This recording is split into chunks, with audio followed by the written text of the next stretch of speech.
Hello，你哋大家好，好高興又嚟到思怡 channel，同大家分享一下咧呢個消息咧，就係葡萄牙咧嘅樓市咧變到一個警戒點啦。咁最近咧歐盟嘅報告啦就話咧，葡萄牙係全歐洲房價被高估最嚴重嘅國家之一，咁被高估咗咧大約係35%嘅。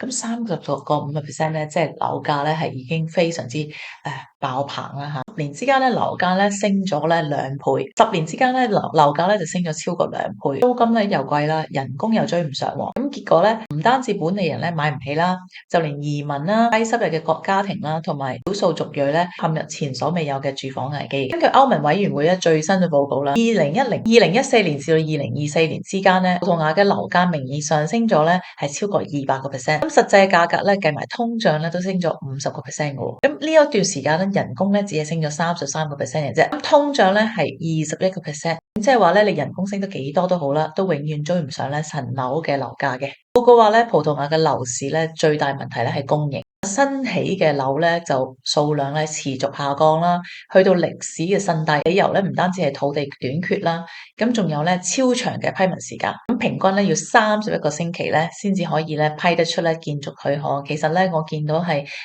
部分嘅樓宇咧，佢起碼都要2年㗎啦嘅批期。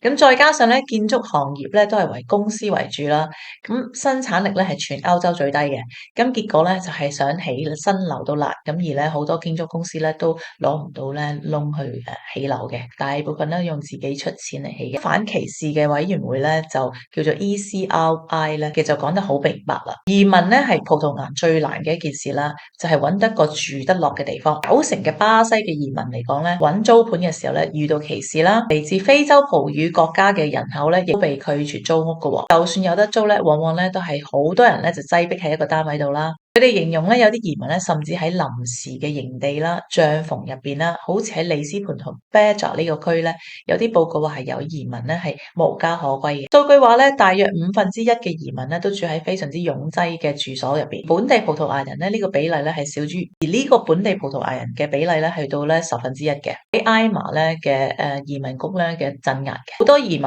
嘅人士咧幾個月啦，到1個年咧都攞唔到居留嘅批文啦，咁變咗咧無證狀態。冇文件咧就唔可以正式出租約，而冇正式租約咧冇法律保障啦，亦都咧任人宰割嘅。報告指出啦，因為呢個延誤咧同埋制度嘅低效咧，令到移民嘅工作啦、住屋啦，甚至打官司嘅方面咧冇保障嘅。咁最終咧部分人咧係被逼露宿街頭啦，而或者有係幾十個人咧就擠喺同一個單位嘅。咁最近咧其實即係我一直都同大家有分享啲新聞啦。咁之前咧有啲咧就仲係做假租約啦，咁佢一個單位咧就租俾幾十個人啦，咁樣都有。而佢哋攞啲假租約咧去申請咧個居留卡啊或者其他用途嘅，其實咧都係做啲不法嘅行為嘅。除咗移民人士之外咧，你所謂嘅羅姆人咧，即係 Roma 人咧，即係社群咧，亦都被忽略嘅一群嚟嘅。佢哋大部分都係葡萄牙公民嚟嘅喎，但係住屋嘅條件咧係長期非常之差嘅，好多家庭咧都仲係住喺啲棚屋入邊啊，冇食水啊，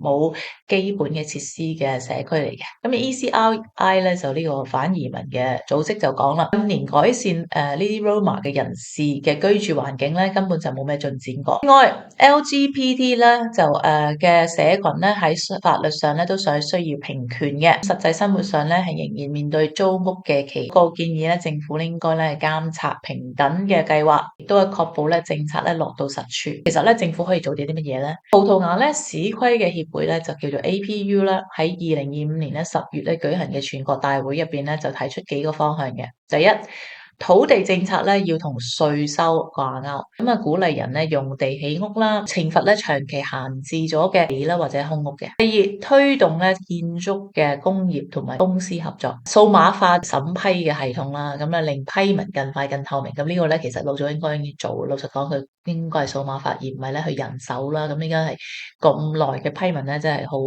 離譜嘅。第四，建立穩定嘅租務嘅制度。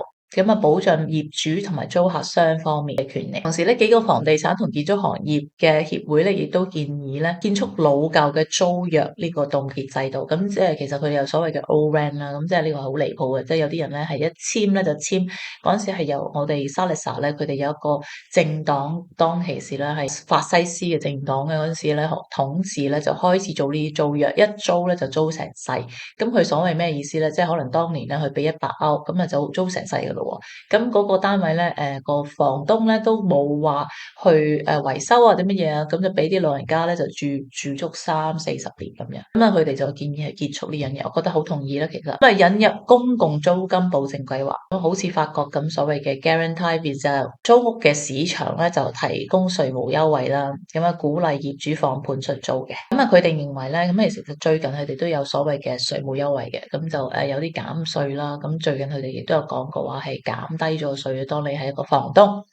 咁啊，佢哋認為咧咁樣先至可以咧重建市場嘅信心，咁咧令到租樓市場有真正嘅供應。咁老實講，如果以一個房東嘅角度嚟講咧，你都唔想一個單位俾10幾20個人咧就喺其他國家嘅人嚟到住啦，咁搞爛你個實樓。咁呢個當然係無可厚非嘅。葡萄牙嘅樓市嘅危機咧，係唔單止經濟問題，而係社會嘅問題。當一個國家連基本嘅即係住屋嘅權咧保障都做唔到啦，咁受影響嘅一定係社會邊緣人士。樓價咧被高估咗35%咧，咁呢個唔係冷冰冰嘅數字，呢個係咧成千上萬嘅家庭啦、移民人士啦、年輕人啦，為咗安身立命而掙扎嘅現實嚟嘅。你又點睇咧？就政府咧應該點樣平衡呢個市場啦？點樣開放土地啦？改善審批啦，同埋保障社會嘅安全咧？投資啦或者政策嘅相關內容嘅話咧，你就不妨咧就訂閱我哋嘅頻道。下次見。